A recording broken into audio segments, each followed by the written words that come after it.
Onda trata sobre a teoria de coalizão, né, onde um professor, a partir de uma ideia de fazer uma união entre um grupo com uma base ideológica, o professor começa a fazer é ele passar informações para os alunos de uma certa forma.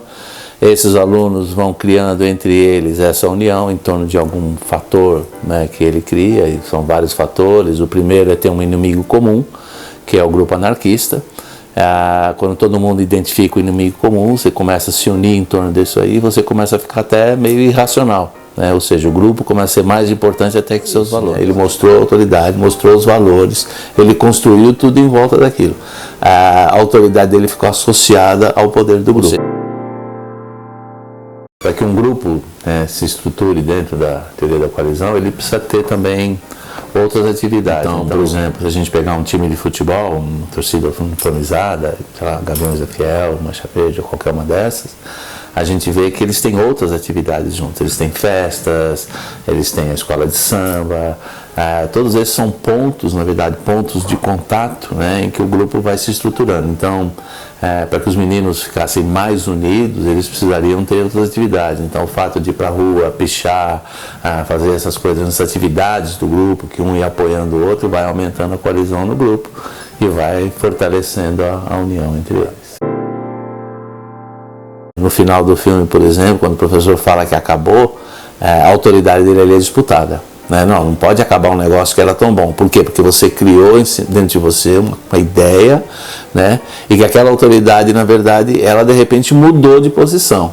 Ou seja, quando a autoridade muda de posição, você vai discutir a autoridade. Ele era mais suscetível a apoiar o grupo, porque ele precisava de alguém que falasse para ele o que fazer.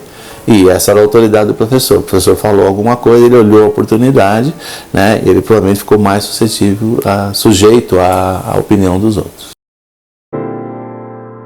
É interessante pensar na teoria de coalizão, porque a diferença entre o que a gente tem de manipulação e persuasão é que persuasão é convencimento. Ou seja, eu vou te apresentar argumentos, você vai pensar sobre esses argumentos e você vai decidir que esses argumentos você concorda com eles.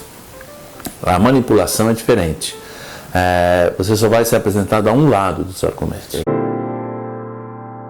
No começo de uma aula, falou que ela tinha lido um texto em que pessoas que tinham olhos azuis eram menos inteligentes que pessoas que não tinham olhos azuis, porque como o olho é muito perto do cérebro, o sol incidindo no olho azul, ele atingia o cérebro e fazia essas pessoas serem mais burras.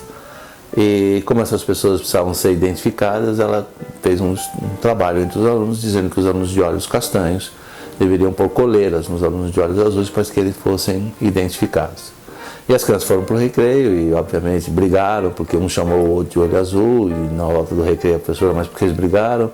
Ele me chamou de olho azul, mas você tem olho azul. Mas olho azul é ofensivo e tal.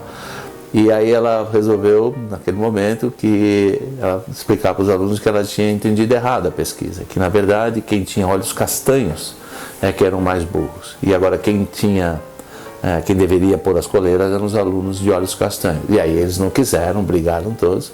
E aí, diferente do filme A Onda, o que ela fez? Ela colocou os meninos em duas situações. Agora você é o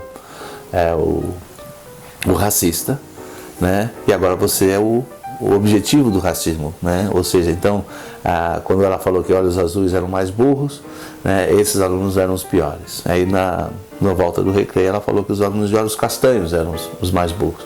E aí os alunos se viram nas duas situações. Então isso é uma situação onde ela usou de persuasão, ou seja, você uma hora é o objeto do preconceito e outra hora você é o preconceituoso. Diferente da Onda, em que os alunos só tinham uma posição. Então aí isso era uma manipulação. Sobre propaganda ideológica, acho que talvez o livro que tem no Brasil mais importante é o livro do Nelson Jair Garcia, que chama A Propaganda Ideológica. Tem duas versões, elas são muito parecidas, tem os fundamentos de propaganda ideológica.